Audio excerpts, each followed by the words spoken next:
মই জানাত তেওঁলোক দিল্লীলৈকে নাযায়, তেওঁলোক তিনিচুকীয়াতে থাকিব আৰু খুব বেছি গুৱাহাটীলৈকে আহিব পাৰে ডিজিপিক লগ কৰিবৰ কাৰণে। কিন্তু দিল্লীলৈ যোৱা আদি কোনো ধৰণৰ পৰিকল্পনা অসম চৰকাৰৰ নাই আৰু সেই দিশত তেনেকুৱা কোনো চিন্তা ভাৱনাও নাই।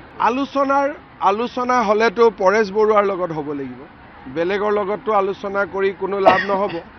আৰু পৰেশ বৰুৱা ডাঙৰীয়া এতিয়ালৈকে আলোচনাত আমি বিচৰা ধৰণে হোৱা নাই, কিন্তু পৰেশ বৰুৱাৰ লগত আলোচনা নকৰিলে বেলেগৰ লগত আলোচনা কৰি বহুত কিবা লাভ হ'ব বুলি মই ব্যক্তিগতভাৱে নাভাবোঁ।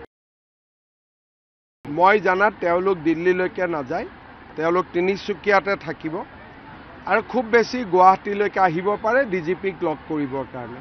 কিন্তু দিল্লীলৈ যোৱা আদি কোনো ধৰণৰ পৰিকল্পনা অসম চৰকাৰৰ নাই আৰু সেই দিশত তেনেকুৱা কোনো চিন্তা ভাৱনাও নাই।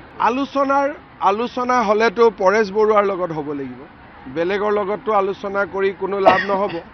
আৰু পৰেশ বৰুৱা ডাঙৰীয়া এতিয়ালৈকে আলোচনাত আমি বিচৰা ধৰণে হোৱা নাই, কিন্তু পৰেশ বৰুৱাৰ লগত আলোচনা নকৰিলে বেলেগৰ লগত আলোচনা কৰি বহুত কিবা লাভ হ'ব বুলি মই ব্যক্তিগতভাৱে নাভাবোঁ।